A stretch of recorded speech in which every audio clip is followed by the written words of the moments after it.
एकाग्र चित्त होना पहले तो। सबसे पहली आवश्यकता है, जो अनिवार्यता है, वो है मन की एकाग्रता। और उसके बहुत सारे साधन बता दिए पीछे। कहाँ तक बताए साधन उसकी? मन को एकाग्र करने के साधन ये बताए कि भाई प्राणायाम से कर लो। फिर जो तुम्हारी रोजाना काम की आदत है ना, इंद्रियों को रोजाना विषयों में लगने की आदत पड़ रही, उनमें सुधार करो। उन आदतों को अच्छी आदत में बदल लो। उता विषयवती मनसा स्थिति निबंधनी। जो मन की स्टेम आपकी स्थिति है, ये ऐरे गहरे विषयों में लग रहा, उसको रोक करके अच्छे विषय में लगाओगे तब भी आपका मन क्या हो जाएगा? एकाग्र हो जाएगा। अगला विषय, अगले क्या बात बताई?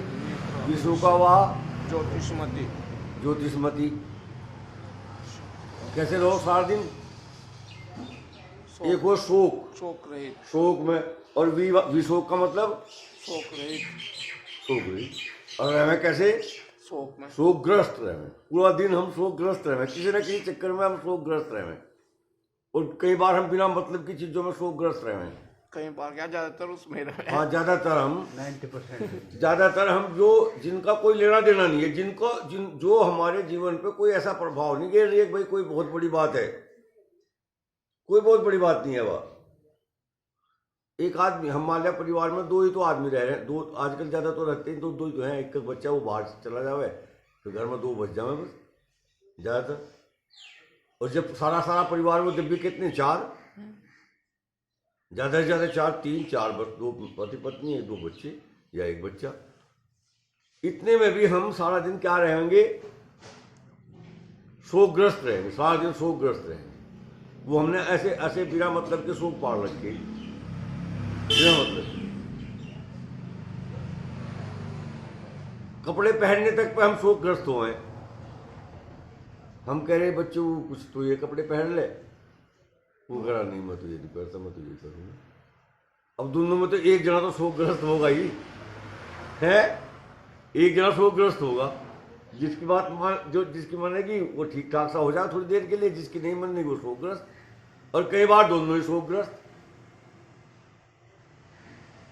एक उदाहरण दिया मैंने, और बहुत सारी बातें हैं। आने पे, जाने पे, बैठने पे, उठने पे, खाने पे, इन पे भी सब पे शोकग्रस्त है। अभी तक खाना क्यों नहीं खाया, इस टाइम क्यों नहीं खाया, ये भी होगा, टाइम भी होगा। अगर खाने में तीन चार चीजें हैं, उनमें भी पहले मीठा क्यों नहीं खाया है, पहले खाना क्यों नहीं खाया, पहले कचौरी क्यों नहीं खाई, पहले रोटी क्यों नहीं खाई, पहले दाल क्यों नहीं खाई, पहले सब्जी क्यों नहीं खाई। इन चीजों पर भी हम शोकग्रस्त हो रहे। तो उसका क्या कह रहा कि नहीं, ये सब एकाग्र नहीं हो सकते। एकाग्र होने के लिए क्या होना पड़ेगा? विषयों का, उनसे शोक नहीं। और क्या कहा? ज्योतिषमती। ज्योति माने क्या हुआ है? प्रकाश। ज्योति माने प्रकाश, लाइट। और मति का मतलब क्या है? इसकी तो मति मारी गई भाई। मति नहीं कहते ना, मति मारी गई। मति मारी गई का मतलब बुद्धि खराब होगी इसकी, बुद्धि अर्थात कुछ कार्य करने नहीं है उनको करता है, कर रहा, उसे कह मति मारी गया ना। तो मति का मतलब होगा बुद्धि। विशोक तो क्या है? मन कैसा होना चाहिए? प्रसन्न, शोक रहित।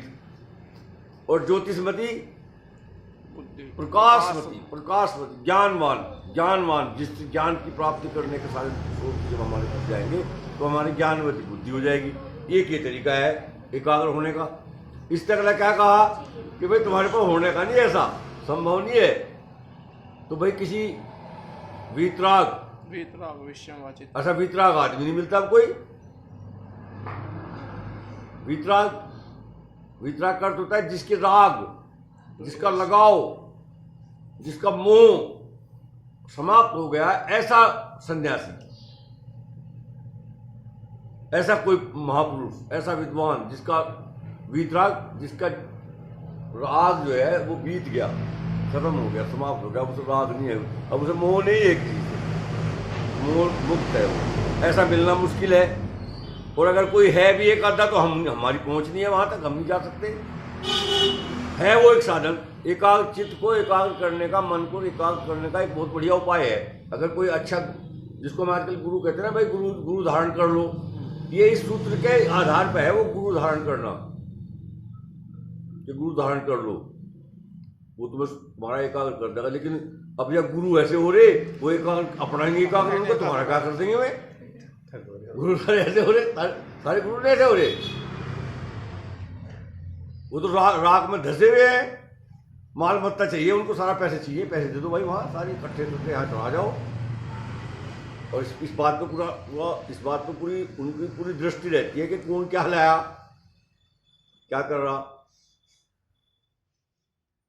तो ऐसे वीतराग अगर कोई मिल जाए तो उससे अपना संबंध बनाओ, वो तुम्हारे चित्त को एकाग्र करने में आपकी सहायता कर देगा, अगर वो ठीक ठाक आदमी है तो। अगर नहीं है तो वो खुद ही अपने आप ही पाखंड उसमें फंसा हुआ है किसी उसमें, तो फिर वो तुम्हें भी कुछ भी कर सकता। वीतराग विषयम। इसके बाद क्या कहा? सोपर निद्रा जाना लंबनम हुआ, नींद भी आवे तुम्हें रोज, और सपने भी आवे रोज, आते हैं ना सपने और नींद, वो ज्ञानप्रद हो, अच्छी नींद आवे और अच्छे सपने आवे। आते तो नहीं अच्छे, क्यों नहीं आते सपने? सपने वही आते हैं कि जो विषय दिन में हम जिन विषयों को से जोड़ कर रखते हैं अपने मन को, वही सपने में आएंगे। बिना विषय, जो विषय हमने पहले से ग्रहण नहीं कर रखा, वो विषय सपने में आ नहीं सकता बिल्कुल भी। सपने में वही विषय आएगा जो हमने दिन में ग्रहण कर रखा।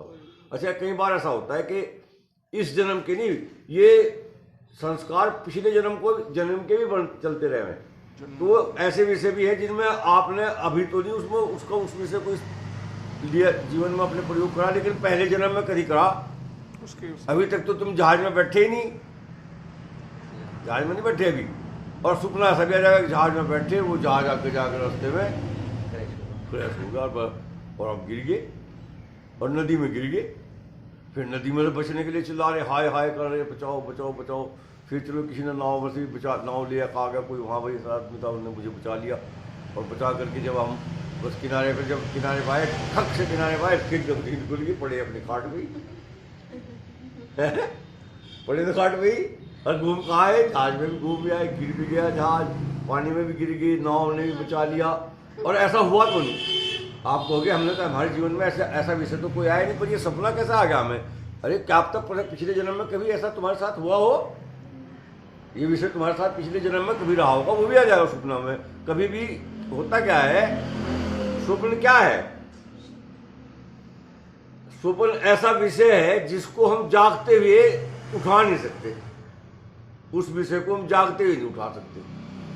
किसी के डर की वजह से समझ लो, या किसी के भय की वजह से समझ लो, या कुछ भी हो, तो तब जागते हुए तो उसको नहीं, जागृत अवस्था में जब शरीर है तब नहीं उसे उठा सकते।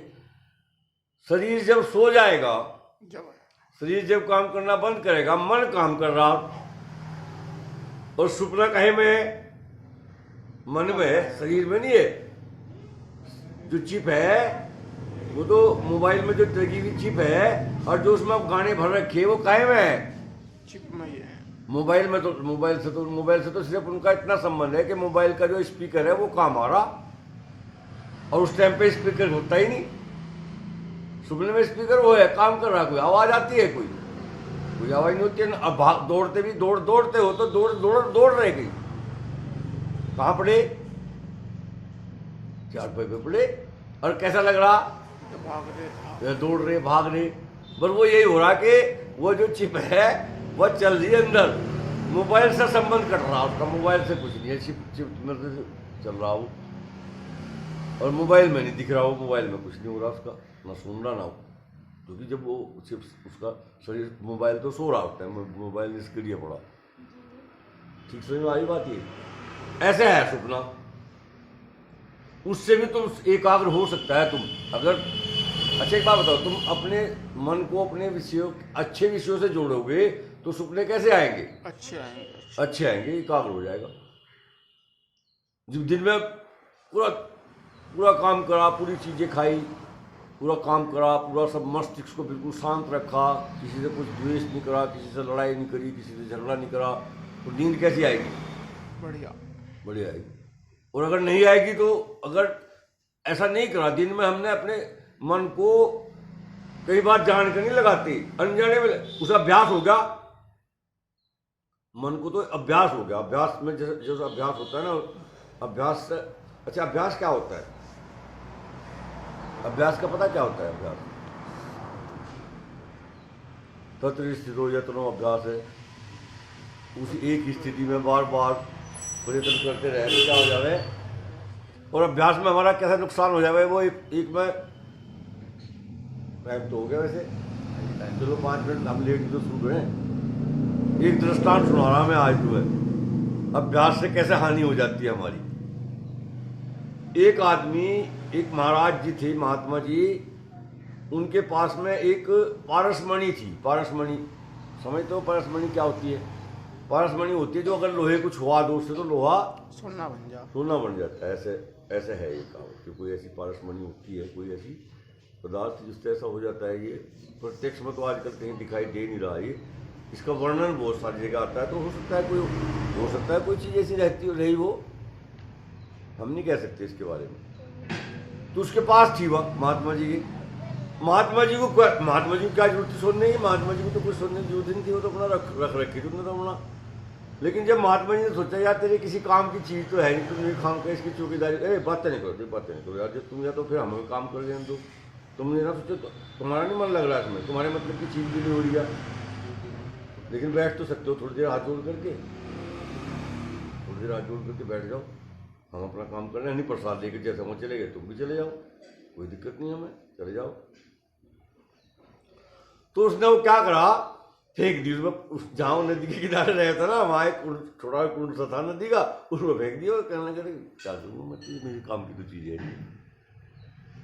थोड़े दिनों बाद एक आदमी आया वहाँ,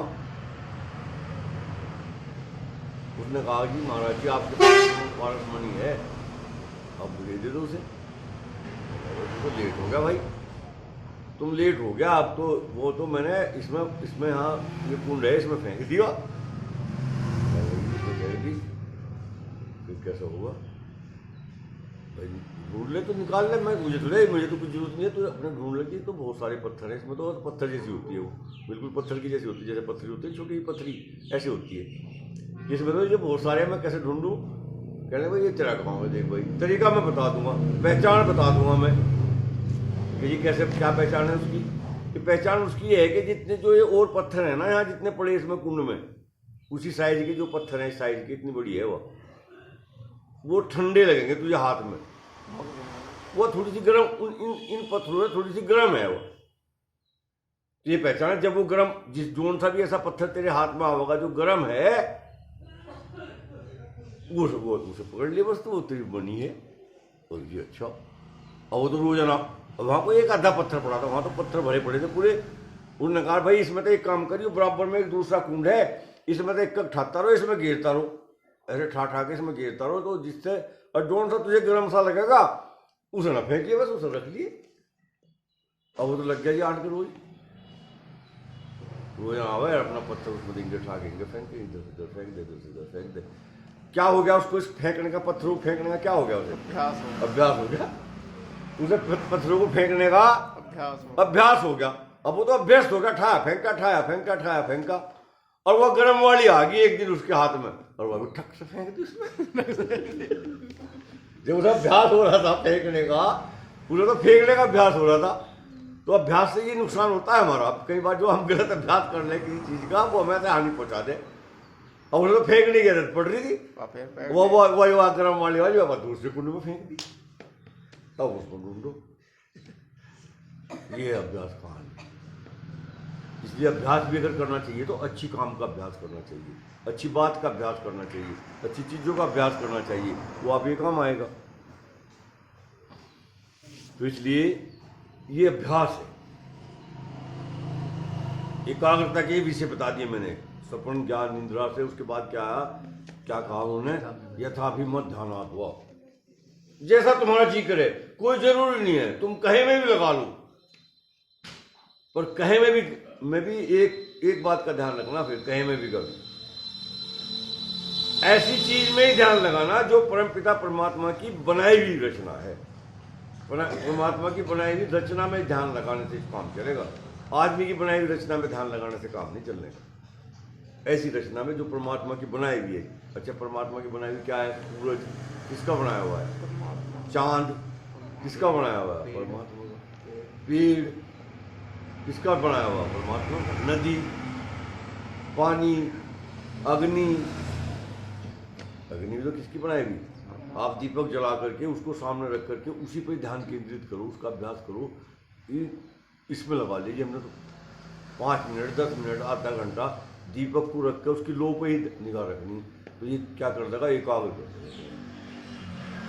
जब एकाग्र हो जाएगा तब क्या होगा? फिर कल को चलेंगे। धन्यवाद। वो बोल दो कि इसमें इस चैनल को सब्सक्राइब कर दो, ये लाइन बोल दो बाद में कि हमारे चैनल। अगर आप लोगों को जो भी सुन रहे हैं, जिनको सुनते हैं इसको, तो उनको अच्छा लग रहा है, पसंद आ रहा है, तो सब्सक्राइब करें इसको, जिससे कि आगे और चले बात।